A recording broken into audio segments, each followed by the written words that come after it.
our industry is positioned so well to provide a great value for our customers because we have other areas of the store that QSRs don't. You're listening to the Future of Convenience podcast, brought to you by Global Convenience Store Focus, featuring senior retail executives and experts in the global convenience, fuels, and mobility retail industry. Hosted by Dan Munford, Nick Scherzer, and Carolyn Schnare.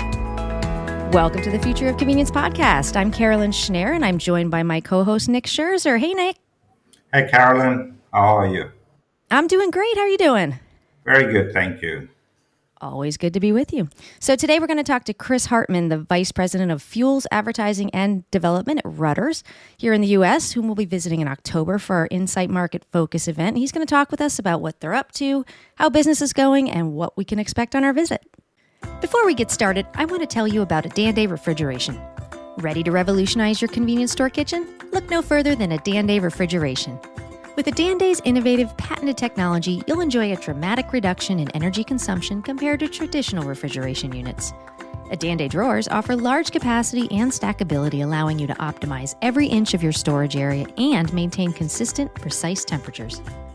Choose a Dan-Day refrigeration for unmatched efficiency and performance made for your convenience. Visit at danday.com to learn more. Our market visit to the US for international retailers heading to the NAC show is always a highlight of the year for us. It's been a while since we were in Pennsylvania, so really looking forward to being back with you, Chris, in York, Pennsylvania, seeing Rutters and some of your competitors in the area.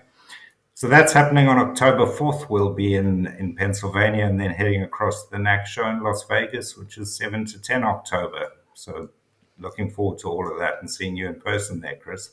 Yeah, we're excited to have everyone come to Pennsylvania and see our stores and compare them to our competitors and what they do. And I think we're one of the strongest areas in the U.S., if not the world, for convenience. And so we're always excited to show off what we do, and our folks are ready to go. Sounds good. Yeah, certainly Pennsylvania is well known globally as being one of the leading markets for convenience and fuel retail, and you guys certainly set the standard.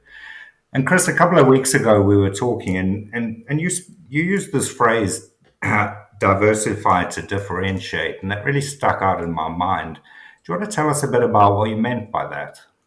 Absolutely. So in our industry, as you know, it's evolved over a long period of time, 100 years plus. Back in the early days, they were petrol stations, gas stations, whatever you wanted to call them. You went there to, get your fuel, and maybe you got a Coke or Pepsi or your cigarettes. And then, things started to evolve. And the thing for our company is that we actually, when we started, couldn't sell fuel. And so we started as Rutter's Farm Stores, which was a way for our dairy to sell products to customers directly. And we started in the food business with our dairy in 1921. And then our stores, the first one opened in 1968. And really for us, that was, how we got into the convenience game. But we really were a food company first. And now you're seeing, as things have evolved, that food is a massive part of the evolution of the convenience store, and providing not just a hot dog on a roller grill, but quality food that people want to eat every day, that can compete, if not exceed, the expectations they'd get from a QSR. And so for us, that fit right into what we do. And so for our brand and our stores, we've built up that ability to sell food and everything, but we realized that there's other, categories that we could add to our stores that would really grow our business and fits our customer. And the convenience customer, is someone that's time starved. There's someone that usually needs energy, that needs a good, quick food item. Maybe they need hydration, and then maybe they're coming off of work and they need, a beer or wine or something else. Or they just need some entertainment. And so if you understand your customer, you're able to look at the future and say, how do we diversify into something else that we can put into our stores, and not just, say, okay, we do this and this is all we're going to do, but look forward and say, okay, we've got declining categories. Everyone knows that tobacco is a declining category. Fuel gallons, are a declining area. And you've got to look and say, okay, now there's other areas that are coming up. Gaming, huge area for growth. And when Pennsylvania allowed us to start adding gaming to our stores, we were the first ones to have it here. And now we've got, I believe, 23 stores, and we're continuing to grow that part of our business. And, the same thing with alcohol for us. In 2016, we were able to open our first beer cave, and we've continued to expand that. And now, about 80 to 90% of our stores have it. Every store that we open in an area that is wet and allows alcohol, we open it with beer and wine. And so it's something that we've found that you can offset declining categories with new categories and not just try to find the margin in, making more fuel margin or raising prices on tobacco or something else. Food, gaming, alcohol are all areas of growth that we've really found are important to the future of our company and I think our industry as well. So you said in the beginning too that you couldn't sell fuel. Now you're probably going way, way back before any of our times back in the 20s and 30s. But it's really interesting that you brought that up because you're just pushing the envelope a little bit every bit. And just for our audience outside of the U.S., when you said a wet versus dry county, Pennsylvania is, I think, maybe Maryland a little bit too, one of the last states I think that has such diverse alcohol selling rules. And honestly, I think you guys just started being able to sell like liquor or beer, at least beer and wine in stores. I don't know, maybe last decade or so. Is that more or less right? 2016 was the first time that we could do it.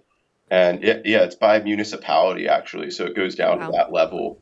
And, we're a unique state in that regard, for better or worse. But we have state liquor stores, but we are able to sell beer and wine up to, certain pack sizes and ounces. So that's, really where we've focused on being the best in whatever it is that we do. And for beer and wine, we really think that we do a great job there. And it's an area that we're going to continue to focus on. And the gaming too. That's very new, as you mentioned, but that's also something that's just barely coming around to a lot of our U.S. states. Each state controls what the rules are: alcohol, tobacco, gaming, things like that too. Not tobacco. I'm sorry, that's a federal rule. But just wanted to kind of make that paint that picture for everybody that's not from here. Yeah, and gaming is really it's a state level issue, whereas some of these like tobacco are generally a little bit more federal level, but what you see is that Pennsylvania is probably ground zero for a lot of the gaming legislation that's going to come in the future.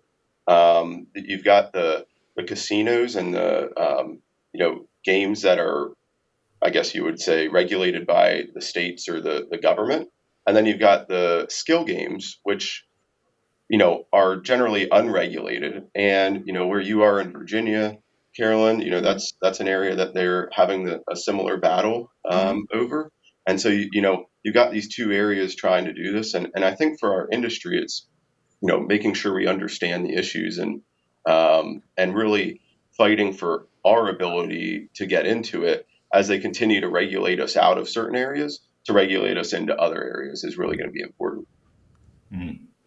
Yeah, that's a really good point, Chris. And it kind of links back to your point around diversifying and I think connected to that, picking up on a couple of things you said there. You were talking about your focus on being the best in whatever it is you do, whichever category it is. And I think the other thing was you spoke about understanding your customers and visiting your stores over the years with different groups of retailers. I think that's always come across so clearly how good you do the fundamentals and then innovate from that position of strength, as well as really being connected to the local communities and your customer base. And I think that really stands you in very good stead. The other thing that's always impressed people visiting Rutter's is the food service program. And, it's one of those things I kind of feel like it's hard to even explain. You really need to be in the store to see the breadth and the scale of that. And you guys introduced touchscreen ordering way back. It's been in there for a long time. Mm-hmm. Tell us a bit about that and the breadth of the menu and the options available in store to customers from a food service point of view. Yeah, absolutely. Like I said earlier, food is a huge part of our history and our future. And for us, it's that trust that we've built between the customers and our stores and our staff and everyone, that they can come in, they know what they're getting, they know that they are going to see it done in front of them. I call it the show. That all the food is made right there in front of you, and that really builds that relationship between the store and the customers, and we find that to be vital. And then we also just found that people want to have variety. If you go to a QSR, the variety isn't really that big. It's burger. Do you want ketchup or mustard on it? Lettuce or tomato, right? It's pretty Yeah. limited. But for us, we offer different types of bread, different types of meat, different types of, different condiments, all sorts of different things depending on whether you need something indulgent, do you want something light, you want something fried, you want a salad. Those are all things that people want to have. And we really call it made for you, and that's our slogan when it comes to food. Is it's made for you. It's not, okay, well, Nick ordered the hamburger and Carolyn ordered the hamburger, and you're going to get it exactly the same way because that's the way we make it. It's, you wanted it this way, you want it this way, we're going to make it the way you want it, and you're going to get to see us do it if you want to pay attention to that, because we're comfortable with having everyone see it. And again, I really think that's a crucial part of what we do, is that show of, hey, they're making it back there, we see them, we know what they're doing, they do a great job, it tastes great. And then you come down to the value as well. Our industry is positioned so well to provide a great value for our customers because we have other areas of the store that QSRs don't. We have the fuel, we have the coolers, we have the alcohol, we have all these areas to blend our margins and blend our staff, right? So we can spread our operating costs across all these areas that then allow us to provide a similar quality, if not higher quality item to our customers in food, and we can do it at a better price. And so that's really where we've continued to find our balance, is providing value with quality. And if you can do that, you can really build a strong food service program, because you're gonna find customers recognize that pretty quickly. And then when you get that trust that they go, oh, you're certified at the highest level of food service safety. Oh, you're doing it right in front of me. Those things matter to them. It's some of it's subliminal, right, messaging, but it really resonates with them long term, that they go, oh yeah, I know I can get a good bite to eat there. I know I can go in there and it's going to be it's going to be safe and it's going to be clean. And I look at their bathrooms. Their bathrooms are clean. And if you're a food person, if you go into a restaurant and you see dirty bathrooms, that's a bad sign. Yeah, you're not eating there.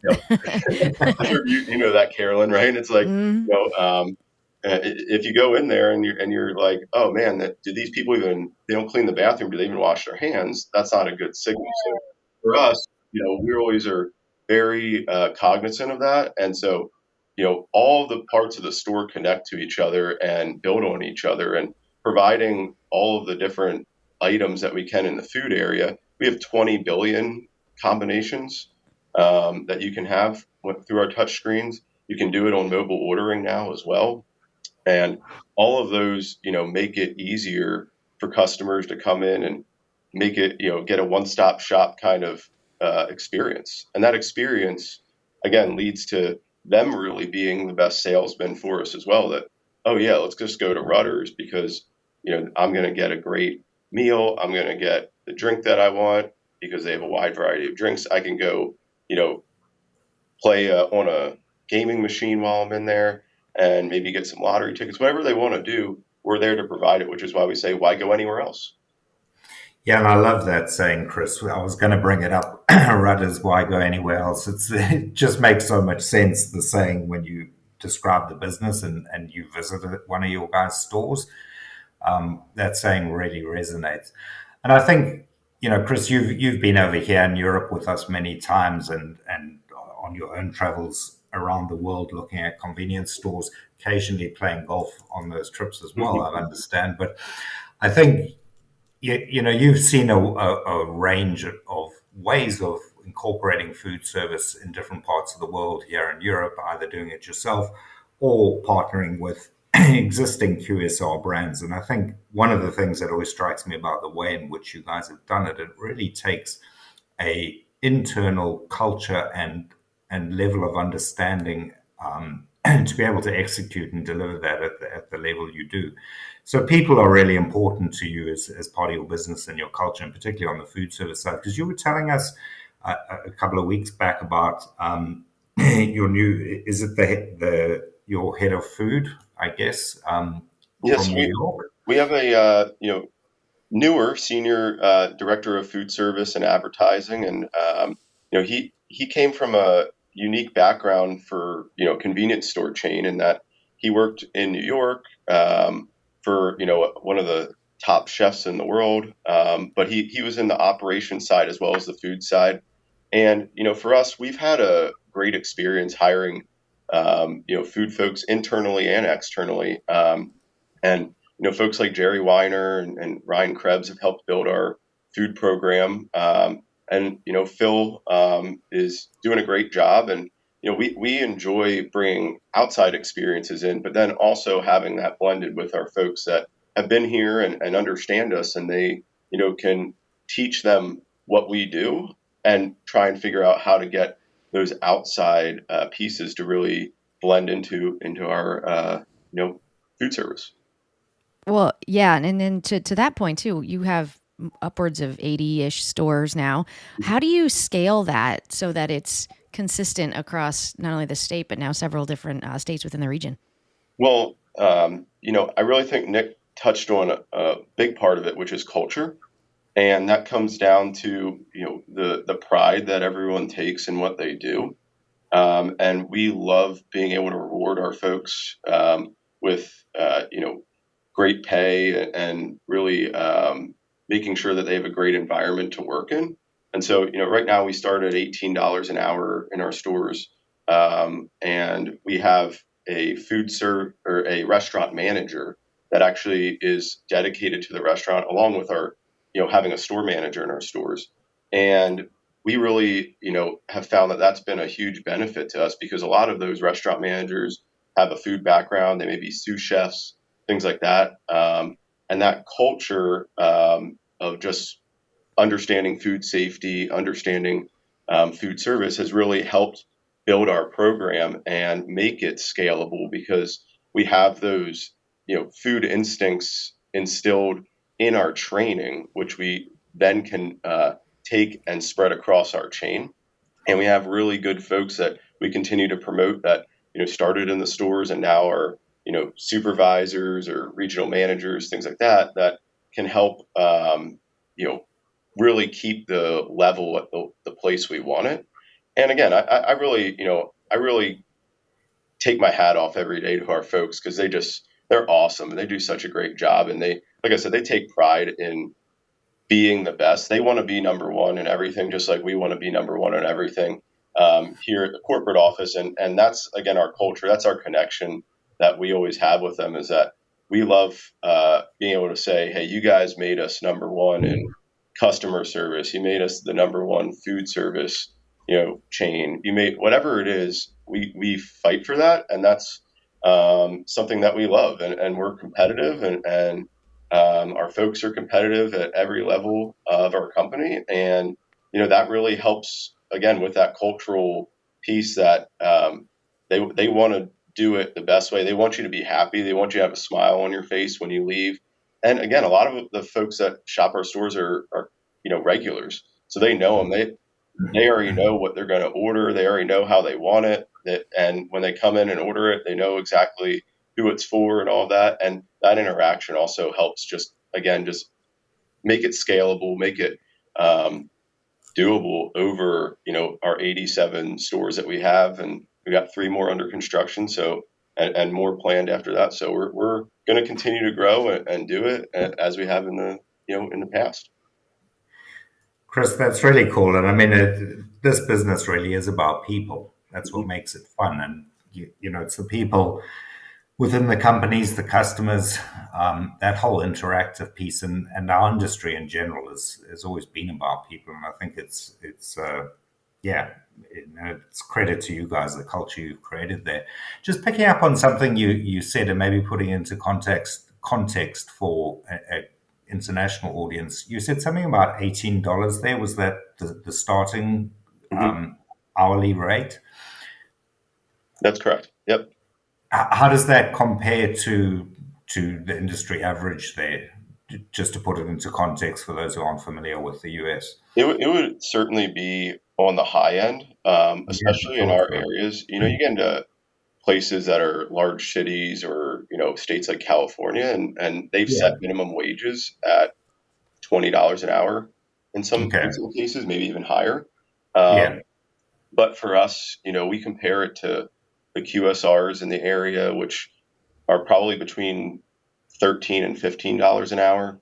And Right. we were always at the front of raising wages, coming, out of the pandemic and really through the pandemic and out of it, Mm. because we wanted to make sure that we were keeping our folks, around. We didn't cut hours, and again, that's part of our culture is, finding ways to keep the best people around, keeping them engaged, keeping them connected to you, and now we're seeing record low turnover for our company, and we're always looking, to say if we're having a good year, we want to make sure we share that with our folks, and I think we've done a great job at sharing it with them, over the last 4 years especially, but obviously in the past as well, and we're going to continue to do that in the best way we can, and so, but that really has helped us again. Low turnover and good pay and benefits really helps keep your people happy. And when you have happy people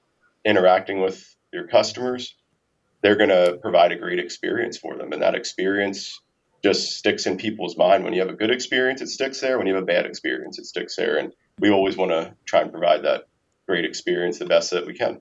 Well, speaking of great experiences, we're very excited to come visit you in a couple of months.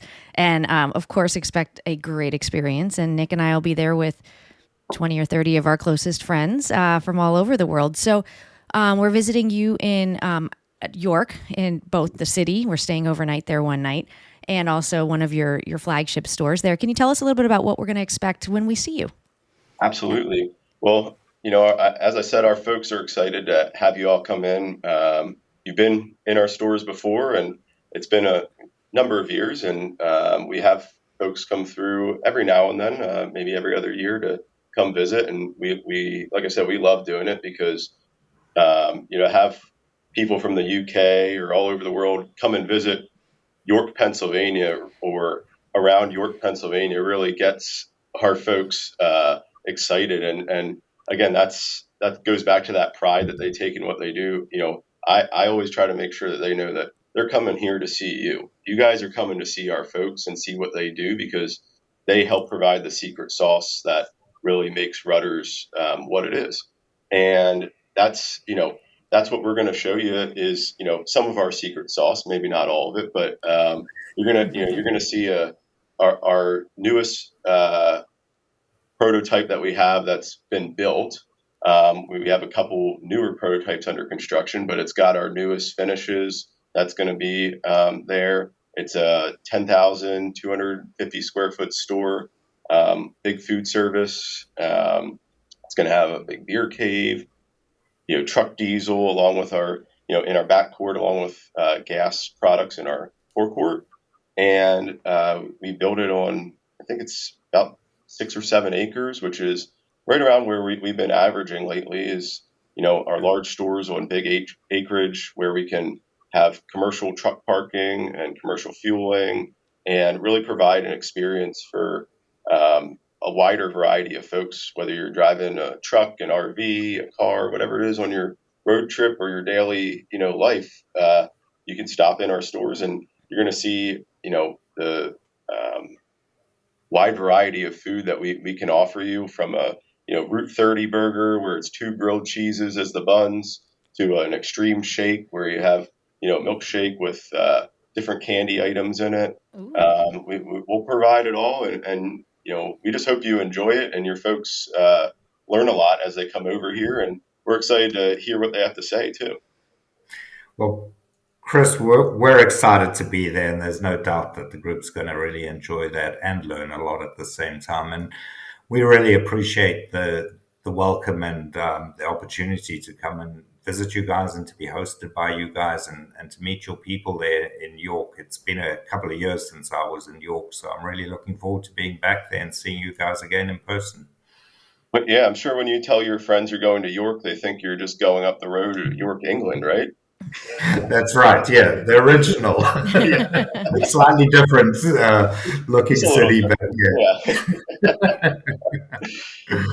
Well, very cool. Well, I really appreciate your time being with us today, Chris, and then also for rolling out the red carpet for us in a few months. And I look forward to not only talking to you more, but seeing you in person. Absolutely. We look forward to having you, and thanks for having me today on your podcast. We're excited to see you in person, though.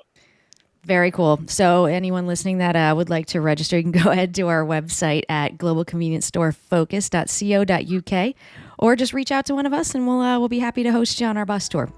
So thanks again for coming on, Chris, and thank you for listening to The Future of Convenience. You've been listening to the Future of Convenience podcast, produced by Dan Munford, Nick Scherzer, Jenna Ferguson, and Lorraine Evans. It is produced, edited, and mixed by Carolyn Schnare, and music is provided by Jukebox Music. Tune in every other Friday for new episodes, and please subscribe on your favorite podcast platform. Learn more at globalconveniencestoreFocus.co.uk.